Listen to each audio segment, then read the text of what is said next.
Selamat pagi dan salam sejahtera untuk kita semua. Halo teman-teman semua. Perkenalkan, nama saya Media Tiffany Tandore dengan NIM 0502385228. Saya sebagai mahasiswi Universitas Terbuka. Video ini saya buat untuk mengerjakan tugas satu saya dengan mata kuliah Pancasila dengan kode MKWN 4110. Dan di sini saya akan menjelaskan proses lahirnya Pancasila. 1. Badan Penyelidik Usaha-Usaha Persiapan Kemerdekaan atau sering disebut BPUPK. Pembentukan BPUPK dibentuk pada tanggal 29 April 1945 oleh pemerintahan pendudukan Jepang untuk menyelidiki hal-hal penting yang diperlukan dalam persiapan kemerdekaan Indonesia, termaksud dasar negara. Sidang pertama pada tanggal 29 Mei sampai dengan 1 Juni 1945. Dalam sidang pertama ini, beberapa tokoh seperti Muhammad Yamin, Supomo, dan Ir Soekarno mengusulkan rumusan dasar negara. Lahirnya istilah Pancasila pada tanggal 1 Juni 1945, Ir Soekarno menyampaikan pidato yang mengusulkan 5 prinsip dasar negara. Ia namakan Pancasila. Tanggal ini kemudian diperingati sebagai Hari Lahir Pancasila. Pembentukan Panitia 9 BPUPK kemudian membentuk panitia kecil yang dikenal sebagai Panitia 9. Beranggota 9 tokoh untuk merumuskan lebih lanjut dasar negara berdasarkan usulan-usulan yang masuk. 2. Piagam Jakarta. Perumusan Panitia 9 berhasil merumuskan naskah rancangan pembukaan hukum dasar sebagai menjadi Undang-Undang Dasar 1945 pada tanggal 22 Juni 1945 yang kemudian dikenal sebagai Piagam Jakarta atau biasa sering disebut Jakarta Charter. Rumusan Pancasila dalam Piagam Jakarta.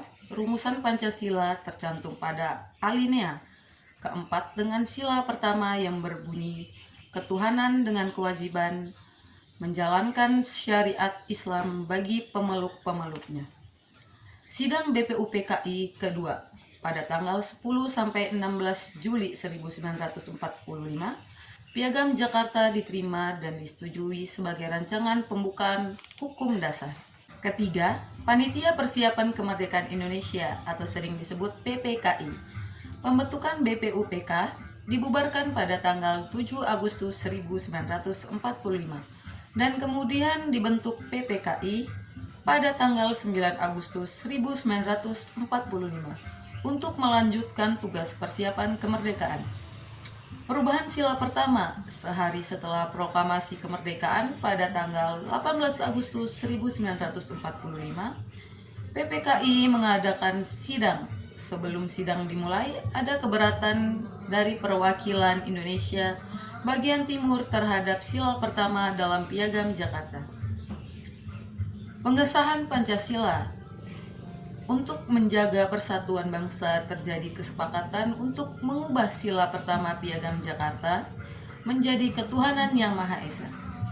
Penetapan dasar negara pada sidang ini, PPKI mengesahkan Undang-Undang Dasar 1945 atau biasa sering disebut UUD 1945, di mana rumusan Pancasila yang telah disempurnakan dengan sila pertama ketuhanan yang Maha Esa secara resmi ditetapkan sebagai dasar negara Republik Indonesia dalam pembukaan Undang-Undang Dasar 1945.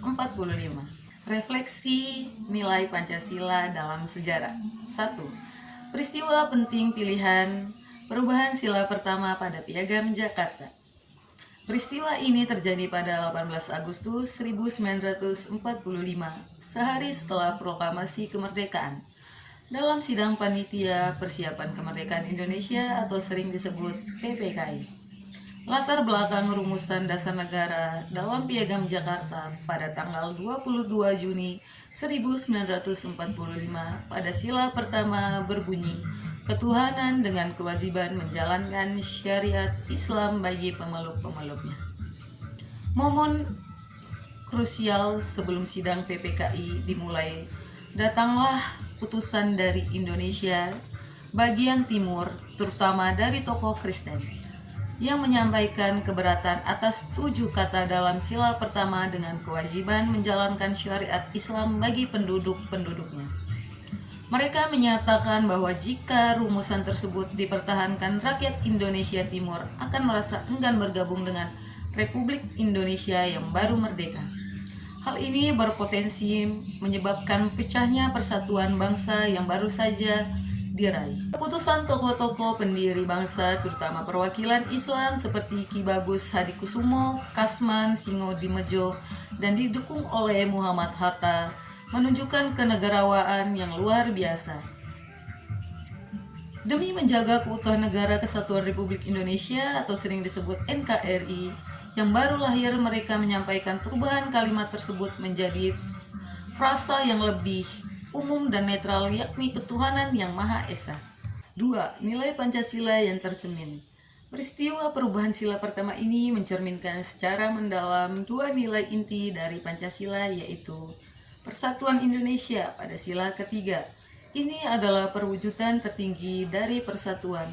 Para pendiri bangsa mendahulukan kepentingan persatuan dan ketuhanan nasional di atas kepentingan golongan atau agama tertentu. Mereka rela melepaskan ego kelompok demi menyatukan seluruh elemen bangsa dari Sabang sampai Merauke. Kerakyatan atau musyawarah mufakat pada sila keempat.